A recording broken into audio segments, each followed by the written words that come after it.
दोस्तों, आज की इस कहानी में बताया गया है कि किस स्त्री के भाग्य में पुत्र की प्राप्ति नहीं होती और उसे पूरे जीवन निसंतान ही रहना पड़ता है। और वह कौन से कार्य हैं जो एक पतिव्रता स्त्री को अपने जीवन में कभी नहीं करने चाहिए, नहीं तो उसे पुत्र की प्राप्ति नहीं होती है। दोस्तों, आपसे रिक्वेस्ट है कि इस कहानी को पूरा ध्यान लगाकर सुनें और वीडियो के अंत तक बने रहें। एक समय की बात है, भगवान विष्णु क्षीर सागर में नागशैया पर लेटे हुए थे और माता लक्ष्मी उनका पैर दबा रही थी। तभी माता लक्ष्मी के मन में कुछ सवाल उत्पन्न होते हैं और वह भगवान विष्णु से पूछती हैं, प्रभु, आज मैं आपसे 3 प्रश्नों का उत्तर पूछना चाहती हूँ। इस पर भगवान विष्णु कहते हैं, देवी, तुम निश्चिंत होकर अपने तीनों प्रश्नों को मुझे बताओ, मैं तुम्हारे प्रश्नों का उत्तर अवश्य दूंगा। तो प्रश्नों को बताते हुए माता लक्ष्मी कहती हैं, प्रभु, मेरा पहला प्रश्न यह है कि वह कौन सी स्त्री है जिसके भाग्य में पुत्र की प्राप्ति नहीं होती और वह पूरा जीवन निसंतान ही रहती है। और मेरा दूसरा प्रश्न है कि वह कौन सी स्त्री है जो समय से पहले विधवा हो जाती है और बिना पति के दुखी जीवन व्यतीत करती है। और मेरा तीसरा प्रश्न यह है कि वह कौन सी स्त्री है कि जो पति के होते हुए भी एक दुखी जीवन जीती है और उसे कभी अपने जीवन में सुख की प्राप्ति नहीं होती है। तो भगवान विष्णु माता लक्ष्मी के तीनों प्रश्नों को सुनकर कहते हैं, हे देवी, मैं तुम्हें एक कथा सुनाता हूँ जिसे सुनकर तुम्हें तुम्हारे प्रश्नों का उत्तर मिल जाएगा, किंतु बहुत ध्यान से सुनना। तो माता लक्ष्मी कहती हैं, आप कथा सुनाइए प्रभु, मैं कथा को पूरा मन लगाकर सुनूंगी। कथा को सुनाते हुए भगवान विष्णु कहते हैं, एक समय की बात है जब एक गांव में एक सेठ और सेठानी रहते थे। उस सेठ के 2 बेटे थे और दोनों की शादी हो चुकी थी तथा सेठ और सेठानी दोनों ही बहुत दुष्ट प्रवृत्ति के थे। और सेठ का बड़ा लड़का और उसकी पत्नी भी दुष्ट स्वभाव की थी, लेकिन सेठ का छोटा बेटा बहुत ही अच्छे स्वभाव का था और उसकी पत्नी भी बहुत अच्छे स्वभाव की थी। और वह अकेले ही घर का सारा काम करती थी और घर में सभी के कपड़े भी धोती थी। इतना सब कुछ करने के बाद भी सेठ की पत्नी और बड़े बेटे की पत्नी हमेशा उसका अपमान करती रहती थी। कथा को आगे बताते हुए भगवान विष्णु कहते हैं, सेठ की बड़ी बहू का एक छोटा बेटा था और छोटी बहू को एक पुत्री थी। सेठ की पत्नी हमेशा उस पुत्री को लेकर अपनी छोटी बहू को ताना मारती रहती। फिर भगवान विष्णु कथा को आगे बताते हुए कहते हैं, देवी, अब मैं उस सेठ की छोटी बहू की कहानी अच्छे से समझाता हूँ, क्योंकि उसकी छोटी बहू की कहानी से तुम्हें तुम्हारे प्रश्नों का उत्तर मिल जाएगा कि वह कौन सी स्त्री है जिसके भाग्य में कभी पुत्र की प्राप्ति नहीं होती है। तो इस कथा को सुनो। उस सेठ की जो पत्नी थी वह पहले से ही बड़े दुष्ट प्रवृत्ति की थी और उसके दुष्ट स्वभाव के कारण घर के सभी लोग उससे बहुत ज़्यादा परेशान रहते थे और वह अपनी छोटी बहू को बहुत ही ज़्यादा परेशान करती थी। उसको परेशान करने में उसे बहुत मज़ा आता था। सेठ के छोटी बहू का नाम अनामिका था और वह बेचारी अनामिका घर का सारा काम करती थी। फिर भी सेठ की पत्नी उसे हमेशा बहुत परेशान करती थी। वह कितना भी घर का काम कर ले, पर सेठ की बीवी हमेशा उसे डांटती रहती थी। एक दिन जब अनामिका घर में झाड़ू लगा रही थी तो सेठ की पत्नी बोली, इतनी देर हो गई, तू अभी तक झाड़ू नहीं लगा पाई। मैं मंदिर जा रही हूँ और जब तक मैं वहाँ से आऊँ तब तक खाना बन जाना चाहिए। आते ही मैं खाना खाऊंगी। फिर वह बेचारी घर की साफ़ सफाई करके खाना बनाने लग गई और खाना बनाते समय वह मन में सोच रही थी, मैं घर का इतना काम करती हूँ, फिर भी मेरी सास मुझे हमेशा डांटती रहती है और हमेशा परेशान करती रहती है और कभी भी प्रेम से बात नहीं करती और घर का सारा काम मुझसे ही करवाती है। अनामिका यह सब सोच ही रही थी कि तभी दरवाज़ा खटखटाने की आवाज़ आई तो उसने सोचा अभी तो खाना तैयार भी नहीं हुआ और लगता है मेरी सासू माँ आज बहुत जल्दी ही मंदिर से लौट आई हैं। फिर अनामिका दरवाजे के पास गई और दरवाज़ा खोला तो उसने देखा कि दरवाजे के बाहर एक साधु महाराज खड़े हैं। फिर वह साधु महाराज अनामिका से कहते हैं, बेटी मुझे कुछ भोजन करा दो, मुझे बहुत ज़ोरों की भूख लगी है। तो अनामिका बोली, महाराज मैं आपको भोजन तो करा देती, पर मेरी सास बहुत दुष्ट स्वभाव की है, वह मुझे बहुत डांटेगी और अभी वह मंदिर गई है, मंदिर से आती ही होगी। यदि वह आ गई और उन्होंने मुझे आपको भोजन कराते हुए देख लिया तो वह मुझे बहुत मारेगी, इसलिए मैं आपको भोजन नहीं करा सकती। तब वह महात्मा कहते हैं, बेटी थोड़ा सा ही भोजन करा दो, मैंने सुबह से कुछ नहीं खाया है। साधु की यह बात सुनकर अनामिका को दया आ जाती है और साधु से कहती है, महाराज आप अंदर आ जाइए, मैं आपको भोजन करा देती हूँ। तो फिर वह साधु अंदर आ जाते हैं और अनामिका उनको भोजन देती है। और अभी साधु भोजन कर ही रहे थे कि तभी अचानक अनामिका की सास मंदिर से घर आ जाती है और उस साधु को भोजन करते देखकर बोली, यह मेरा घर है, कोई भोजनालय नहीं जो हर कोई यहाँ पर आकर भोजन करके चला जाएगा। और तुमने इस साधु को भोजन क्यों दिया? क्या अन्न मुफ्त में आता है जो हर किसी को अपने घर में बैठाकर खिलाती रहती हो? और यह कहकर अनामिका की सास साधु को धक्के मारकर अपने घर से बाहर निकाल दिया और उसका खाना उठाकर बाहर फेंक दिया। फिर अनामिका से कहने लगी, तूने इस साधु को भोजन क्यों कराया? अन्न कितना महंगा आता है, तुझे नहीं पता अब घर के लोग क्या खाएंगे? तब अनामिका डरते हुए बोली, साधु महाराज बहुत भूखे थे, इसलिए मैंने उन्हें भोजन दे दिया था और उन्हें मैंने अपने हिस्से का भोजन दिया था, इसलिए आज मैं भोजन नहीं करूंगी। और आप इतना गुस्सा क्यों होती हैं? भोजन तो मैंने उन साधु महात्मा को अपने हिस्से का दिया है। यह सुनकर उसकी सास गुस्से में आकर अनामिका को भी धक्के मारकर घर से बाहर निकाल दिया और बोली, जा अब तुझे भी इस घर में रहने की कोई ज़रूरत नहीं है और अब कभी भी मेरे घर मत आना। और फिर अनामिका दरवाजे पर बैठकर रोने लगती है, किंतु उसकी सास ने दरवाज़ा नहीं खोला।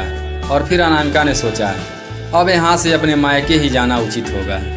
फिर वह अपने मायके जाने लगती है तो बीच रास्ते में एक घना जंगल पड़ता है।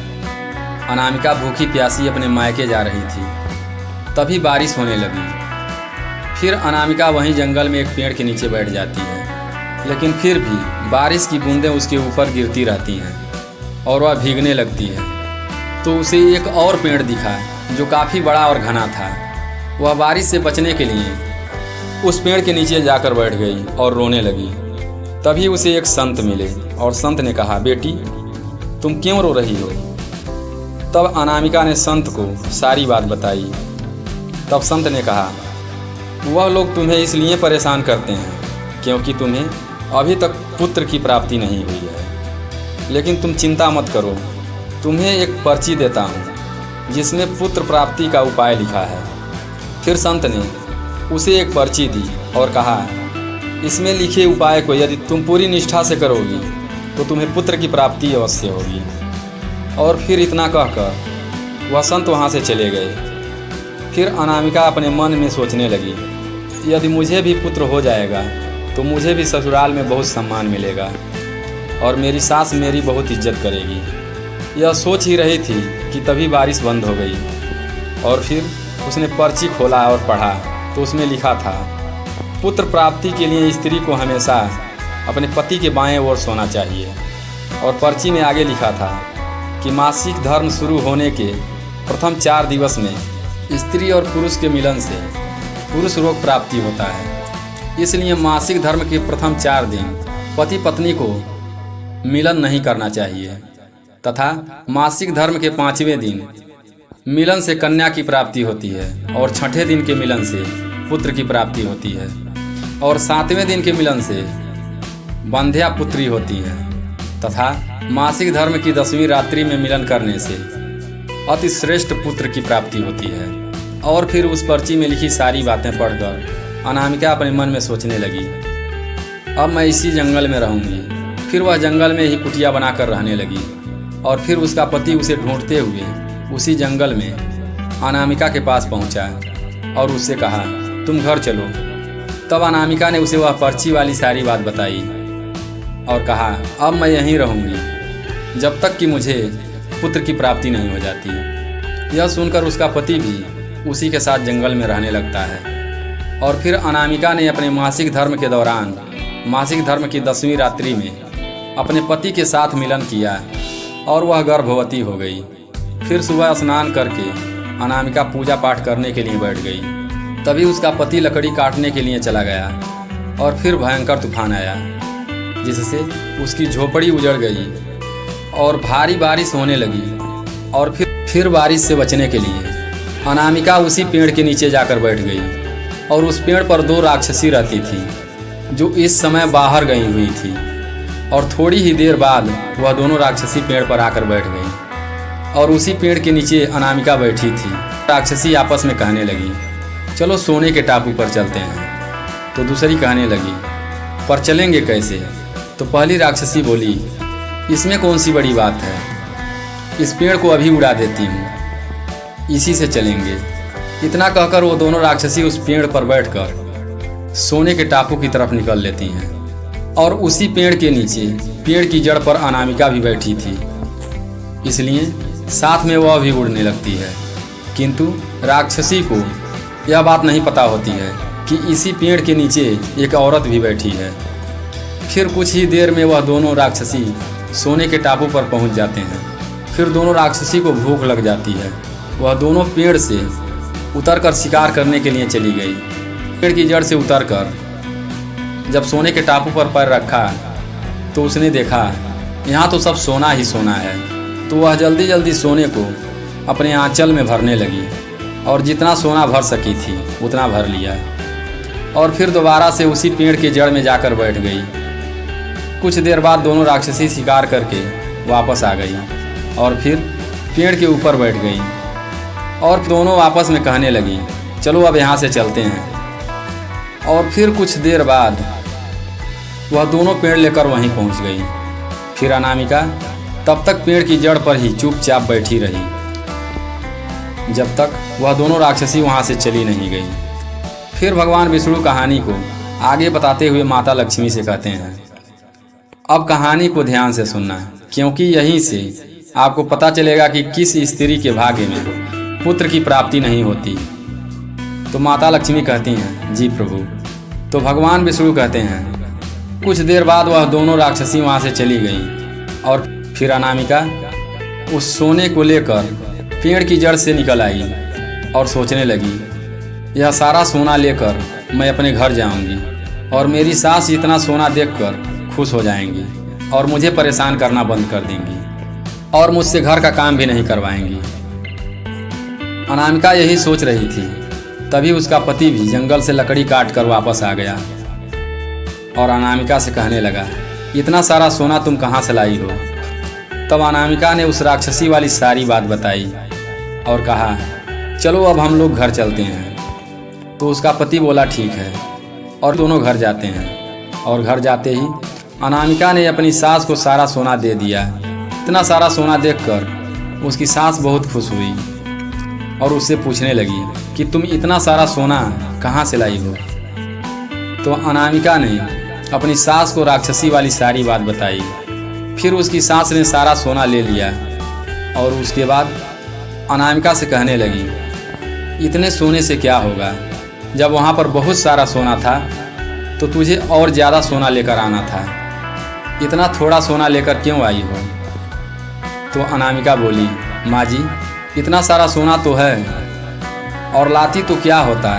तो उसकी सास बोली, तुझे और ज़्यादा सोना लाना चाहिए था जिससे हमारी 7 पुश्तें बैठ कर खाती, फिर भी सोना खत्म ना होता। अब तू देख, इस बार मैं जाऊंगी और बहुत सारा सोना लेकर आऊंगी। कहा, नहीं माँ जी आप वहाँ मत जाओ, वहाँ जान का भी खतरा है। तो सास बोली, नहीं मैं तो जाऊंगी और बहुत सारा सोना लेकर आऊंगी।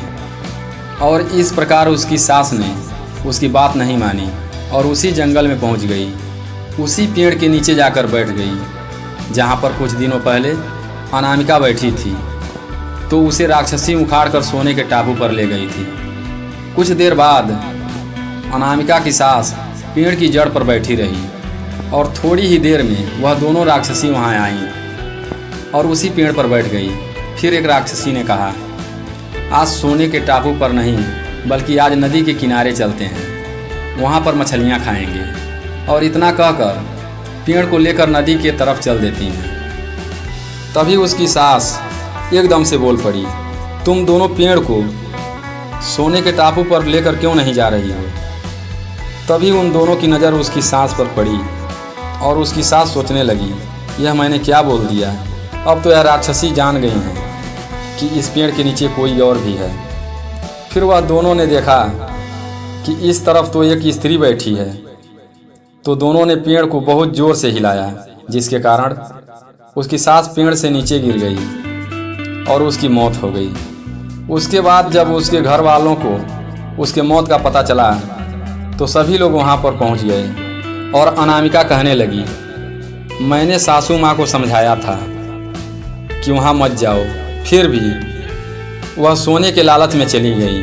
अब इनके लालच का फल इन्हें मिल गया है। कहानी को आगे बताते हुए भगवान विष्णु कहते हैं, इस तरह उसकी सास की मौत हो गई, इसलिए हमें लालच नहीं करना चाहिए। और कुछ समय के बाद अनामिका को एक पुत्र हुआ और पुत्र प्राप्ति के बाद अनामिका बहुत खुश थी और उसने अपने घर में एक दावत रखी, जिसमें उसने बहुत से पंडितों और संत महात्माओं को अपने घर पर भोजन करवाया। भोजन करके सभी संत महात्माओं ने उसे बहुत आशीर्वाद दिया। और उधर सेठ के बड़े बेटे की बहू, जो हमेशा अनामिका के पुत्र को लेकर ताना मारा करती थी, उसका मुंह हमेशा के लिए बंद हो गया। फिर भगवान विष्णु माता लक्ष्मी से कहते हैं, मेरी कथा समाप्त हुई, अब मैं तुम्हें तुम्हारे प्रश्नों का उत्तर देता हूँ। तुम्हारा पहला प्रश्न था, कौन सी स्त्री के भाग्य में पुत्र की प्राप्ति नहीं होती है और वह पूरा जीवन निसंतान रहती है? तो जो स्त्रियाँ संत द्वारा दिए गए पर्ची में लिखी बातों के विपरीत कार्य करती हैं, उनके भाग्य में पुत्र की प्राप्ति नहीं होती। और जो स्त्रियां अपने पति का आदर नहीं करती और हमेशा उनसे लड़ती झगड़ती रहती हैं और अपने पति से हमेशा नाराज रहती हैं, उनके भी भाग्य में पुत्र की प्राप्ति नहीं होती। इसलिए प्रत्येक स्त्री को अपने पति का आदर सम्मान करना चाहिए। और तुम्हारा दूसरा प्रश्न था कि वह कौन सी स्त्री है जो समय से पहले विधवा हो जाती है और बिना पति के एक दुखी जीवन जीती है।